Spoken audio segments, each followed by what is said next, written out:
Imagine waking up every morning feeling free and energized, knowing that you only have to work for 4 hours a week while still making a year's worth of income in a month. It sounds too good to be true, doesn't it? But for those who have cracked the code, it's a reality. For most of us, the idea of retirement feels like a distant dream, something we have to work towards for years on end. But what if you could live your life right now, instead of waiting for a far-off future? What if you could work smarter, not harder, and still achieve financial independence? That's the promise of the 4-hour workweek. It's a tantalizing concept that sounds almost too good to be true. But the truth is, it's not just a pipe dream. There's a real recipe for success, and it's accessible to anyone willing to learn. In this video, you'll discover the secrets of the 80-20 principle, a powerful tool that can help you achieve more with less. You'll learn how to establish a passive stream of income so you can make money while you sleep. And you'll discover where to look for your muse so you can find work that feels more like play. It's time to stop toiling away at your desk for 40 hours a week. It's time to take control of your life and your financial future. So, if you're ready to turn 40 hours into 4, join us on this journey of discovery and learn how to live the 4-hour workweek dream. Chapter 1. You're exhausted. You're working long hours, struggling to keep up with the demands of your job. It feels like you're stuck in a rut, with no way out. But what if there was a way to escape the daily grind and live your dreams now, instead of waiting for some distant future? That's the promise of the new rich, a subculture defined by their mobility and financial freedom. These are people who have found a way to live life on their own terms, free from the constraints of a 9-to-5 job. And in this video, we're going to explore the formula for joining their ranks. It all starts with 2 simple things: more freedom and more free time. These are the keys to living a life of luxury, of having the ability to do whatever you want, whenever you want, from wherever you want. And the good news is, you don't need millions of dollars in the bank to achieve this. All you need is the right mindset and a willingness to take action. But how do you get there? How do you break free from the daily grind and live life on your own terms? It starts with realizing that the traditional path to success, working a standard 40-hour week, won't get you there. You need to think outside the box and find new ways to create wealth and achieve financial freedom. That's exactly what the author of this video did. After suffering a burnout, he took a break and traveled the world, realizing along the way that he could run a profitable business from anywhere, with minimal effort. And just like that, he joined the ranks of the new rich. But it wasn't magic, it was a formula. And in this video, we're going to explore that formula, step by step. We'll show you how to create more freedom and free time in your life, so you can start living your dreams now, instead of waiting for some distant future. So, if you're ready to break free from the daily grind and join the ranks of the new rich, buckle up and get ready for an adventure. It won't be easy, but it will be worth it. Are you ready to take the first step towards a life of luxury and freedom? Chapter 2. Sophia had always thought that money was the key to happiness. She had spent her entire life working hard to earn a comfortable living, always chasing the next promotion or the next raise. But despite all her efforts, she still felt unfulfilled. She longed for something more, something that money just couldn't buy. One day, while browsing the internet, Sophia stumbled upon an article that promised to teach her how to redefine wealth and happiness. The article talked about the deal formula and how it could help her achieve financial freedom and live the life she had always dreamed of. Sophia was skeptical at first, but something about the article resonated with her. She realized that she had been chasing the wrong things all along. Money wasn't the key to happiness. It was just a means to an end. The real goal was to have the freedom to do the things she loved. So Sophia decided to give the deal formula a try. She started by redefining her definition of wealth. Instead of focusing on how much money she had in the bank, she focused on the activities she wanted to do. She made a list of all the things that excited her: traveling, trying new hobbies, spending time with family and friends, and she vowed to make those things a priority. Next, Sophia tackled the elimination phase. She took a hard look at her life and identified the things that were holding her back. She realized that she had been wasting a lot of time on activities that didn't bring her any joy. So she cut back on those things and focused on the things that did. Then, Sophia turned to automation. She realized that there were a lot of tasks in her life that could be automated or outsourced, freeing up more time for the things she loved. She hired a virtual assistant to take care of administrative tasks and started using technology to streamline her work. Finally, Sophia achieved liberation. She quit her job and started her own business, giving her the ultimate freedom to live life on her own terms. She traveled the world, tried new hobbies, and spent time with family and friends.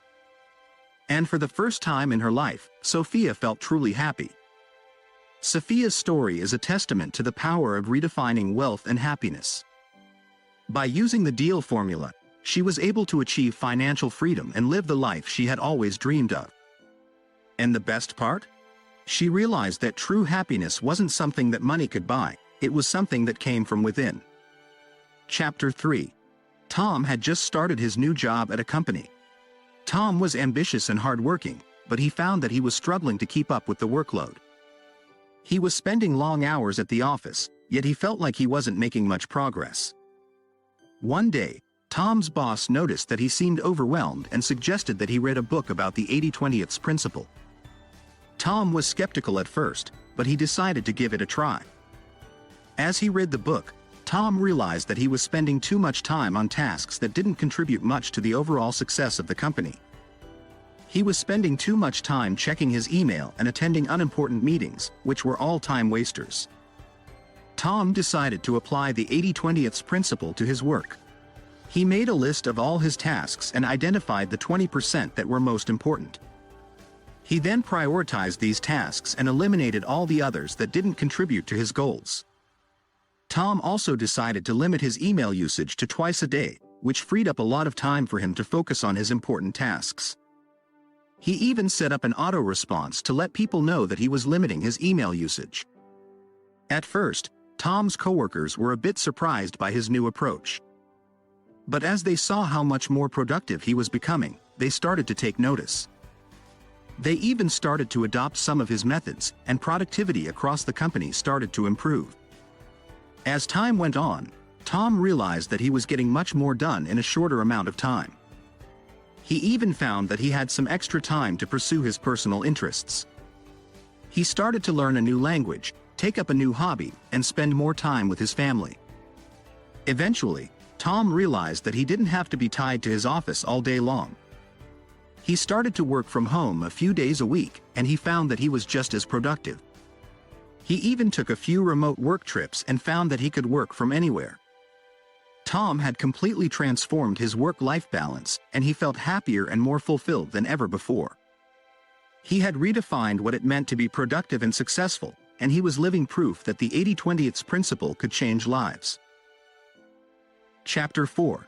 Sherwood had a secret passion for selling sailor shirts on eBay, but he found it challenging to juggle his side business with his 9-to-5 job. One day, Sherwood stumbled upon a revolutionary idea that changed his life.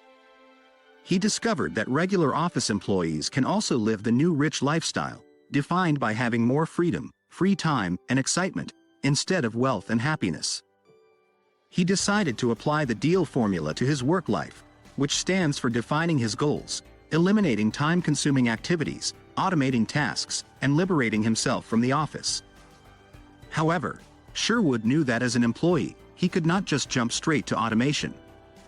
He had to first liberate himself from the office, so he followed the 5 steps outlined in the DELA formula. Increase your value to the company, prove increased output when working remotely, quantify the business benefit, propose a trial period, and expand the time you work remotely. To start, Sherwood made himself indispensable by getting additional training that would help him better serve the company's clients. He then conducted a little test by calling in sick on Tuesday and Wednesday and working from home. On these days, he purposely doubled his work output, which was easy because there weren't any office-related distractions. Sherwood then created a proposal that showed how his working from home would benefit his boss and why he was more productive out of the office. He suggested a revocable trial period of working from home 1 day per week for 2 weeks, which was accepted. On these at-home days, Sherwood again ensured that his productivity doubled compared to being at the office, which gave him further proof that his working from home was beneficial to the company. With the added productivity that his boss was seeing, Sherwood slowly increased his away days until he was working from home every day. Now, Sherwood effectively could work from anywhere in the world, giving him the freedom to travel and dedicate more time to his side business of selling sailor shirts on eBay. Sherwood's story shows that regular office employees can also live the new rich lifestyle by applying the Della formula to their work life. By liberating themselves from the office and proving their increased output when working remotely, employees can work less, work from anywhere they want, and have more time to pursue their passions and hobbies. Chapter 5. Jack dreamed of building a business that would run itself. He was tired of working long hours, and he wanted to travel the world and live life on his own terms. Jack had heard about automation, and he knew it was the key to achieving his goals. One day, Jack decided to take action. He started by researching different types of businesses that could be run on autopilot. After some brainstorming, he settled on an online store that sold handmade crafts from around the world. Jack knew that managing the distribution of his products would be a lot of work, so he decided to partner with a company that could handle distribution for him. He also hired an agency to maintain his website and handle customer service. With everything in place, Jack was able to step back and let his business run itself. He would receive regular reports from his service providers, but he didn't have to do anything himself. To ensure that everything ran smoothly, Jack gave as much responsibility as possible to his service providers. He also hired a virtual assistant from India to help with administrative tasks. The assistant was able to handle everything from scheduling appointments to managing social media accounts. Thanks to his virtual assistant and his reliable service providers, Jack's business was thriving. He was generating income without spending all his time at work, and he was able to travel the world and live life on his own terms. Of course, there were still some challenges along the way. Sometimes, Jack's service providers would encounter a problem that required his input. But overall, his business was functioning on autopilot, and he was living the life he had always dreamed of. In the end, Jack learned that automation was the key to achieving true freedom. By creating a business that could run itself, he was able to decouple the time he spent working from the money he made. He could lead the life he desired, and he was no longer a slave to his business. Chapter 6. Meet Emily, a young graphic designer with a passion for fashion. She had always dreamed of starting her own fashion brand, but the thought of investing so much time and money into it was overwhelming. That is until she read about creating an automated income stream. Emily knew she had the skills to design clothes, but she needed to find her muse. She started by researching the fashion industry, looking for gaps that she could fill. After some brainstorming, Emily found her muse, a line of eco-friendly clothing made from sustainable materials. With her muse in mind, Emily started designing her first collection. She worked tirelessly, creating sketches and sourcing materials, but she knew that to make this a truly automated income stream, she needed to outsource some of the work. Emily found a team of seamstresses who shared her vision of eco-friendly clothing. They handled the manufacturing process, while Emily focused on designing and marketing her brand. She also hired a virtual assistant to manage her website and social media accounts. As her business grew, Emily realized that she needed to establish herself as an expert in the eco-friendly fashion industry. She attended seminars and conferences and started sharing her knowledge on social media. Before long, she was being interviewed by magazines and invited to speak at events. With her brand gaining traction, Emily was able to step back and let her automated income stream do the work for her. Her eco-friendly clothing line was selling like hotcakes, and she was making money without having to spend all her time managing the business. Emily had created a successful automated income stream, and she was finally living the life she had always dreamed of. She spent her days doing what she loved, designing clothes, and her business was generating income without her having to put in much effort. Emily had found her muse and turned it into a thriving business that worked on autopilot. Chapter 7. Meet Alex, a software engineer who has been working on an innovative new product for the past year. Alex had spent countless hours developing his software, testing it, and refining it to the point where he was confident that it would revolutionize the market. He was eager to launch it and start making money. However, Alex had read about the importance of testing the market before launching a product, and he decided to take a step back and evaluate whether his product would actually sell. He began by conducting online surveys and focus groups, asking potential customers about their needs and whether his product would meet them. Based on the feedback he received, Alex decided to create a landing page for his product, describing its features and benefits. He then ran targeted ads on social media to drive traffic to the page and collect email addresses from interested users.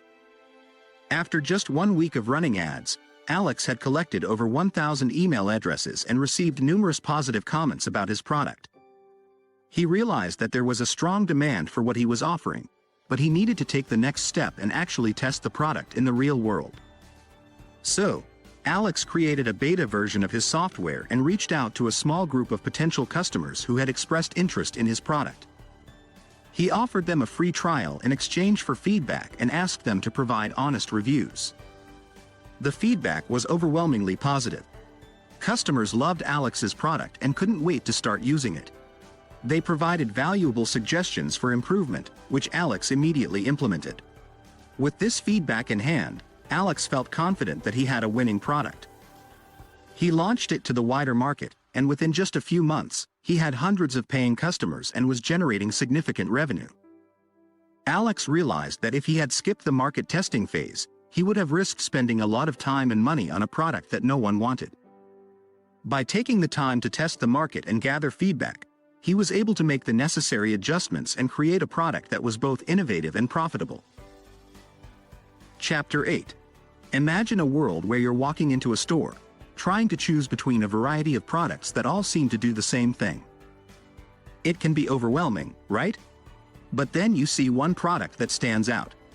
It's sleek, simple, and its purpose is clearly defined in one sentence: the best way to keep your phone charged on the go. That's the pitch for the Power Stick, a product developed by a group of young entrepreneurs who wanted to make a splash in the tech world. They knew that they needed to set themselves apart from the competition, and they decided to do it by following the advice of successful businesses before them: set a premium price point and make a big promise. The Power Stick team did just that. They knew that they wanted to make a high-quality portable charger that people would love, but they also knew that they had to make it stand out from the crowd. They decided to price it at $100, much higher than the average portable charger, and make a bold promise that it would charge your phone faster than any other portable charger on the market.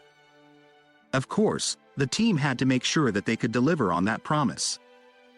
They spent months testing and perfecting their product, working with engineers and designers to make sure that every detail was just right.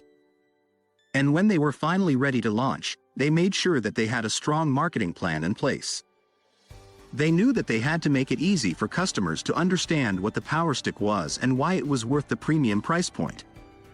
So, they created a sleek website that showcased the product's features and benefits, and they made sure to highlight the promise of faster charging times.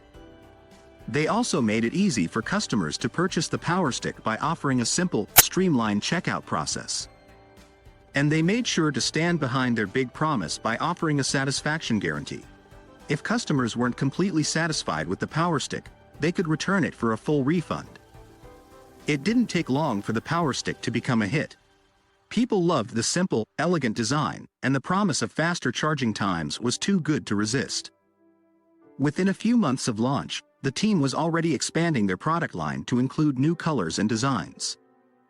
And with every new product launch, they continued to set a premium price point and make a big promise, and they continued to succeed.